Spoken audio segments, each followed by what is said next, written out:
Buenas tardes a todos. Mi nombre es Amairani Reyes Cruz, como ya se mencionó. El día de hoy les voy a presentar el tema de los sistemas neuromórficos.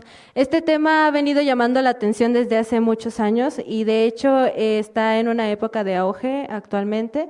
Entonces, por eso, en conjunto con el doctor Juan Gerardo Ábalos y el ingeniero Guillermo Ábalos, consideramos que era pertinente presentarlo en la semana BIFI.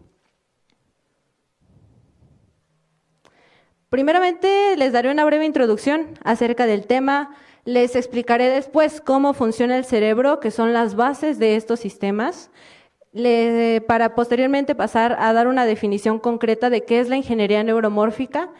Finalmente, les daré las aplicaciones y sus respectivos retos que deben ser superados para que este campo de investigación siga en progreso.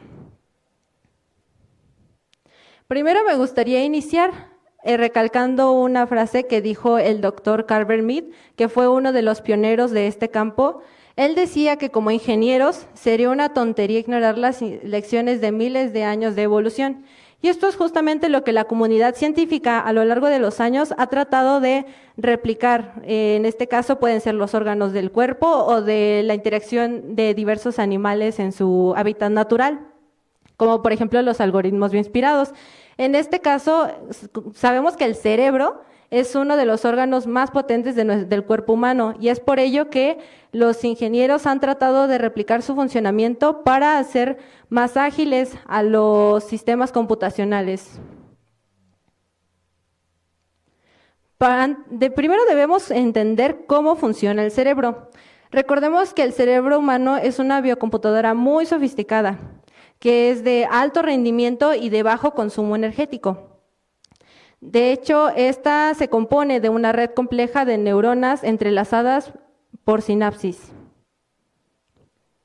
¿Pero qué son las neuronas? Las neuronas son células especializadas que tienen la capacidad de detectar estímulos y de conducir a la excitación nerviosa.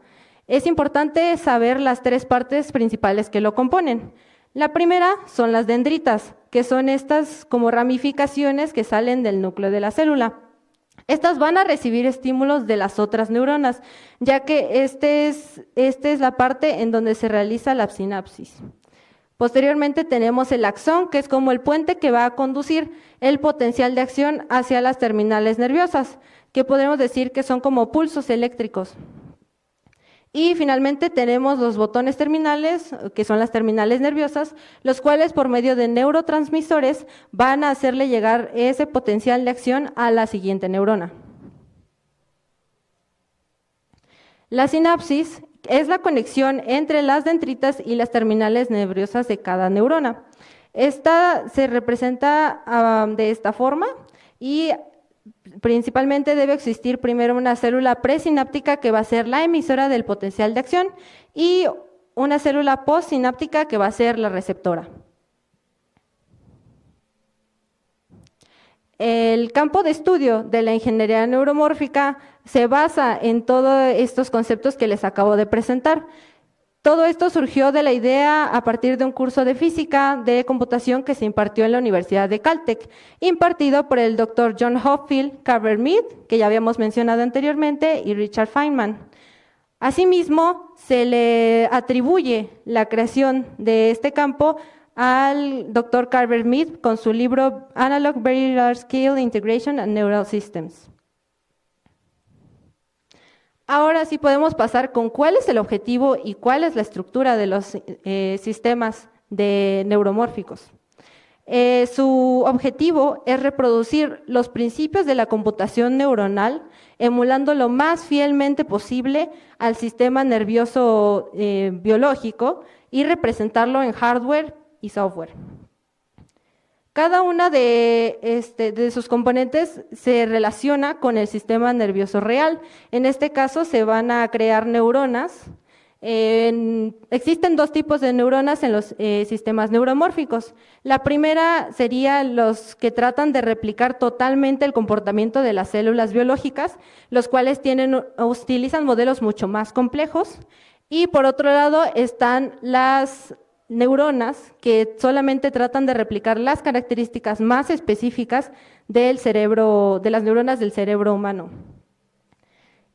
Estas, a su vez, cada neurona va a estar conectada por medio de sinapsis. Esta sinapsis también se realiza utilizando componentes electrónicos. Algunas de estas tecnologías son no volátiles debido a su alta capacidad de representar la interacción de información entre las neuronas reales. Y también este es un campo de estudio muy amplio, es por ello que, pues, a grandes rasgos, de esto se trata. ¿Cómo funciona? Cada una de estas neuronas va a recibir diferentes estímulos, diferentes fuentes de información y va a llevar a cabo un proceso en específico. Sin embargo, estas neuronas son llamadas basadas en picos, debido a que solamente van a llevar a cabo ese proceso cuando detecten que hay una entrada que está causando ese estímulo. Y estos, a su vez, después del proceso, van a dar una salida. Es por ello que es muy bajo su consumo, ya que no todo el tiempo van a estar trabajando, sino solamente cuando reciban un estímulo. Para llevar a cabo los sistemas neuromórficos se deben realizar una red neuronal basada en picos, que es más que nada la conjunción de muchas de este tipo de neuronas entrelazadas entre sí. Ahora pasemos con las aplicaciones. Traté de resumir 3 de las principales que yo considero que hasta el momento han tenido una mayor cantidad de aplicaciones y son las más reconocidas. La primera sería NeuroGrid. Esta fue desarrollada por el grupo de Brains in Silicon de la Universidad de Stanford. Ellos desarrollaron una supercomputadora que simula 1 millón de neuronas y 6,000 millones de sinapsis en tiempo real. Esto es equivalente a las supercomputadoras que solamente las grandes empresas tienen disponibles. Y como podemos observar, es únicamente más grande que un CD. Entonces, las aplicaciones de este tipo de tarjetas es muy extensa. Es por ello que este grupo ha tratado de divulgar su producto y principalmente en el área de la investigación científica se ha utilizado para las simulaciones biológicas. Sin embargo, el equipo de desarrollo reconoce que puede aplicarse a muchas más áreas. La segunda serían los Neural Processing Unit, desarrollada primeramente por la empresa de Qualcomm. Es un procesador que actualmente está siendo implementado por marcas muy reconocidas y en dispositivos incluso móviles o fijos. Por ejemplo, las marcas que lo están implementando son Huawei, Apple, Samsung e Intel, y sus aplicaciones son muy variadas. Entre ellas está el procesamiento de imágenes, audio, lenguaje natural, reconocimiento facial y la realidad aumentada, aunque en realidad de igual forma sus aplicaciones son muy variadas. Y por último tenemos el procesador True North. Este fue desarrollado por la empresa de IBM y consta de 1 millón de neuronas digitales y 256 millones de sinapsis. Todo esto concentrado en un solo procesador. La ventaja que tiene este procesador es que su configuración puede ser personalizada, refiriéndose a la conectividad y a los parámetros que se le van a pasar a cada una de las neuronas. En el campo científico, generalmente se está utilizando para el reconocimiento visual de objetos en videos. Bueno, ahora que ya hablamos de las aplicaciones, es necesario también recordar cuáles son los retos que se necesitan superar para que este campo siga en progreso. Primeramente, se necesitan diseñar arquitecturas de chips novedosas, que no solamente sean compatibles con las redes neuronales simuladas en software, sino también ahora con los chips generados con redes neuronales basadas en picos. También es necesario desarrollar algoritmos de entrenamiento que se basen en picos específicamente para las redes neuronales simuladas. Y por último, es necesario diseñar plataformas que acepten múltiples chips, lo cual permite expandir e interconectar las redes computacionales y generar redes a gran escala. Como conclusión, podemos decir que el diseño de chips neuromórficos está en pleno auge. Sin embargo, ninguno de ellos ha podido replicar de forma eficaz y eficiente el funcionamiento real del cerebro humano.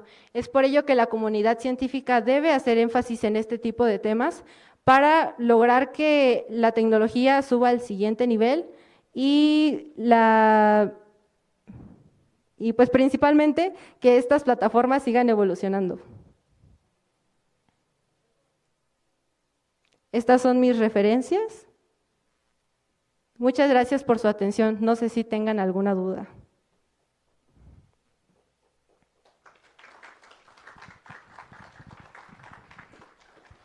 ¿Alguien tiene alguna pregunta para la compañera? Ok, bueno.